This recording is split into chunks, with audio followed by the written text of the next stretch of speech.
Welcome to the Three Martini Lunch. Grab a stool next to Greg Columbus of Radio America and Jim Garrity of National Review. Three Martinis coming up.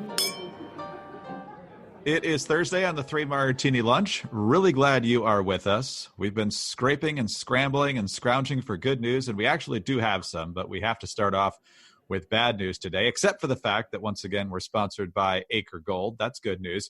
GetAcreGold.com/martini. Much more on them in just a moment. But, Jim, we have two very bad martinis here, which will be kind of the sandwich with the good news in the middle.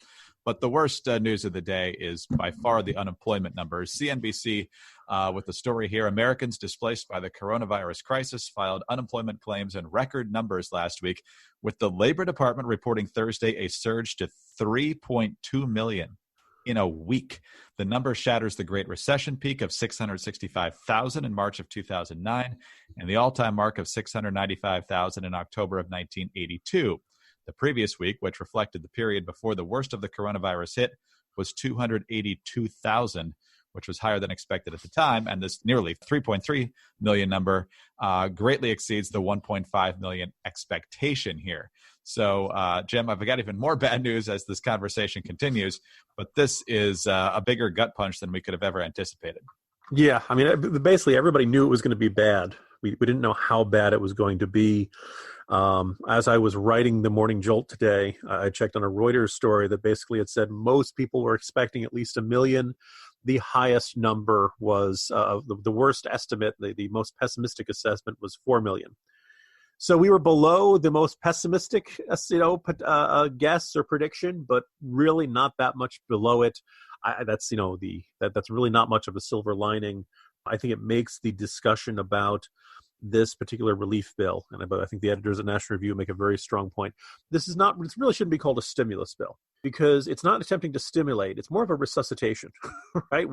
You go through it and you try to think about what parts of the economy are still working right now. Well, obviously healthcare, right? Obviously, they're running to apex. But again, everybody's waiving the costs of most of these tests and most of these treatments, and everybody's figuring out how we're going to pay for it later, save lives now. Grocery stores are still working, obviously. But beyond that, basic government services, banks, most bank offices are generally closed. I guess money is still moving around here and there, but basically we have brought large swaths of our economy to a full stop. And when you do that, unsurprisingly, you get layoffs, and you get massive amounts of layoffs.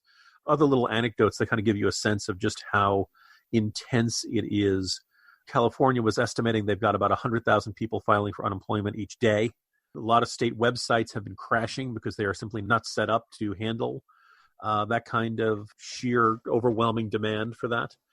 This is a really serious situation, which makes all of the wrangling and all of the partisan games and all of the little, requirements for, emissions standards for airlines and all that stuff, all the extraneous stuff that got stuck into the Nancy Pelosi version of the recovery bill got thrown in there. And it struck me as even more appalling when you see just how bad it's going to be. I also think these numbers, we're going to have a great deal of debate about how much economic pain we can suffer in exchange for saving lives and minimizing people's exposure to the coronavirus through self-quarantine. Numbers like this indicate this, not only can this not go indefinitely, this is going to have to stop at some point. And it may make a lot more sense to have opening up portions of the economy or parts of the country where it's not that bad. Because this is really, really intense economic hit. Again, when you slam the brakes on all of your economy other than a handful of sectors, you're going to have numbers like this. And this is, really not sustainable for millions of Americans. No, it's absolutely not. And as we just see with these numbers, the projections can be all over the place, way too low, way too high. So always take any projections with a grain of salt. But Jim Pethokoukis over at the American Enterprise Institute is a pretty sober-minded guy. You don't have a lot of wild-haired radicals over at AEI, and he's quoting Capital Economics US, and I hadn't heard of them before, but looking at their Twitter feed, they look pretty wonky. They don't seem to have much of a partisan agenda, and he's quoting them here. With containment measures still being extended, we now expect GDP to plunge by 40% annualized in the second quarter, with as many as 14 million jobs likely to be lost over the coming months, pushing the unemployment rate up to around 12%, which is higher than the 2009 peak. So, Jim, we don't know how long this is going to last, but when you see the numbers like we saw today, you have to brace yourself for what could be really bad. Well, let's talk about some good news here, and we'll talk about Acre Gold. And right now, we need to let you know that we're really grateful for Acre Gold for sponsoring this episode because given a lot of the uncertainty with the markets and the economy, we want to make you aware of something that is quite timely. Introducing Acre, the new subscription platform for gold. Acre lets you make small monthly payments and then sends gold straight to your doorstep every few months. You don't have to break the bank. You can start buying gold for just $50 a month and watch your gold grow. Acre will keep you updated on your gold stash as you make progress. Once your gold stash reaches the price of a 2.5 gram Acre Gold bar, they will discreetly ship you your gold. Easy, safe, and secure. For more information, go to getacregold.com/martini or by clicking the link in our show notes and start your Acre Gold subscription today. Make sure you go to our URL because Acre is giving away a gold bar for the month of March. To have a chance at winning, listeners can tweet why they should win and mention @get_Acre to win the free gold. For details, go to getacregold.com/martini. Look for the link in our listener notes, and hey, good luck. All right, Jim, we do have some good news. It's not in the United States, but it relates to the United States. This is USA Today's version because the news broke this morning. Venezuela President Nicholas Maduro was charged with federal drug trafficking crimes as part of a far-reaching U.S. investigation stretching from New York to Florida, officials said Thursday. Attorney General William Barr announced the extraordinary action, saying that charges were also filed against more than a dozen other Venezuelan officials, including the country's Supreme Court Chief Justice and the Minister of Defense. Maduro's government, authorities said, quote, betrayed the Venezuelan people to line their pockets with drug money. The years-long investigation revealed a government immersed in, quote, corruption at the highest levels. So, Jim, I'm sure the idea that the Venezuelan regime would line its own pockets while their people can't find food and are killing their own pets to stay alive really shocks you. Yeah. But look, if you thought Nicholas Maduro had a good reason to self-quarantine before, now he really has a good reason to stay away from people because you never know who might say, hey, you know what? Department of Justice says I can get $15 million for this. We will see if that leads to any strong leads or things like that. I don't know if you'd say a good martini, but just a silver lining. As you look at what's going on up in New York City, you look at how United States, which is one of the wealthiest country in the world, one of the most powerful country in the world, most technologically advanced countries in the world. We have a lot of advantages as we take on a problem like the coronavirus.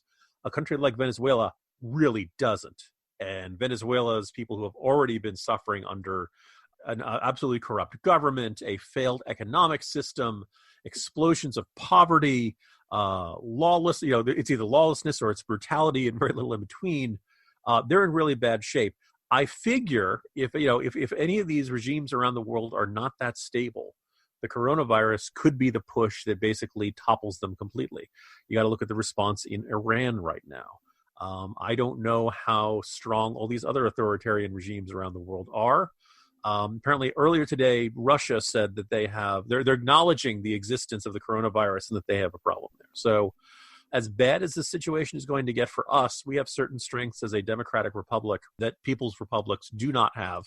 And I kind of wonder what the future holds for regimes like that. So, Jim, it's great that he's being indicted and so forth, but, other leaders in other countries, it's kind of hard to arrest them unless they're actually deposed. We did actually prosecute Manuel Noriega way back when, but usually this is kind of more for show than for actual prosecution. Do you think there's any chance we ever actually get our hands on this guy? I don't know. And Greg, we're in a situation where, particularly as we saw with some Iranian mullahs, we might get him or the coronavirus might get him before we do.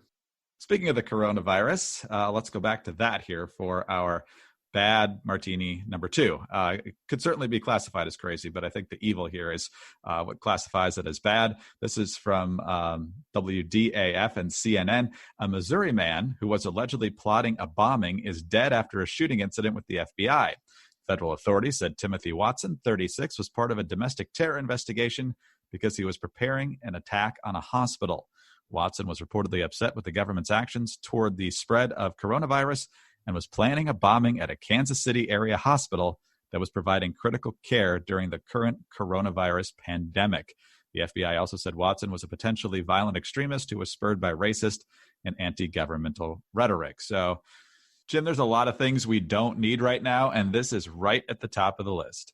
My first thought was whether we were going to have foreign terrorism, or Al-Qaeda or ISIS or some other related terror group trying to take advantage of this. But obviously, we have domestic terrorists, and we have this. This is the first example. Hopefully, this turns out to be the only one. But you kind of think about it, we have a formula for trouble right now. A country, obviously, before coronavirus, had a lot of homegrown extremists, radicals, lunatics, stuff like that. Your garden variety scum of the earth. Greg, I don't know if you saw up in New Jersey, we've already had at least one nut job who deliberately coughed on strangers and then claimed that he had given them the coronavirus. He's been arrested by police. And oh, by the way, if you're dumb enough to do that, according to the U.S. Department of Justice, you can be charged with making a terrorist threat because the coronavirus is considered a biological agent. So don't do that, even if you thought you were going to as some stupid prank or something like that. But just think about what everybody that, sane people are feeling right now. Stress, fear, anxiety, a sense of tension, the fact that the news is very often grim. How people would deal with that is by connecting with people, right? Talking to your loved ones, talking to your support network. But of course, because of the social distancing of the coronavirus, you can't, or at least you can't do it face to face. Now, you take, say, your average person who's a radical or extremist of one form or another, and you see state and local officials who are shutting businesses down and instituting restrictions and quarantines and curfews and all kinds of things that they would never do in normal times, but obviously they're doing it now because of the threat of the coronavirus. And it's straight out of the paranoid fantasy of your typical, radical militia groups. I had this up. This is a very bad situation. I have no idea if this is going to be none of them. I'm glad the FBI is still on the case. I am glad that domestic law enforcement is still on the case. I feel like this is the last thing we need. The FBI's statement about this is kind of vague, so I don't know if he ever had an actual functioning truck bomb or other bomb. But we know that it doesn't take an enormous amount of expertise to put together something that could explode. And could you imagine somebody going to one of these hospitals right now and trying to blow something up? It is the nightmare scenario because you're trying to evacuate people from a serious, explosion crisis situation, and you're thinking about, oh my goodness, am I putting myself at exposure for the coronavirus? I'm hoping this is the last we speak of this sort of thing, but in a dangerous situation, the actions of the already paranoid and dangerous and extremist have the potential to make a bad situation much, much worse. Well, Jim, I guess crazy doesn't take a holiday just because we're all quarantined essentially right now. So let's hope for better news tomorrow since we're almost at the end of the week, and we'll talk to you then. We're almost to Friday, Greg, and after that we have a nice weekend of sheltering in place and self-quarantining to look forward to. See you tomorrow, Greg. Jim Garrity of National Review. I'm Greg Corombos of Radio America. Thanks so much for being with us today. Don't forget our fine sponsors over at Acre Gold, getacregold.com/martini. Please do subscribe to the podcast if you don't already. Leave us a kind review. We always appreciate those. And don't forget, you can get us on those home devices. All you have to say is play 3 Martini Lunch podcast. And please join us Friday for the next 3 Martini Lunch.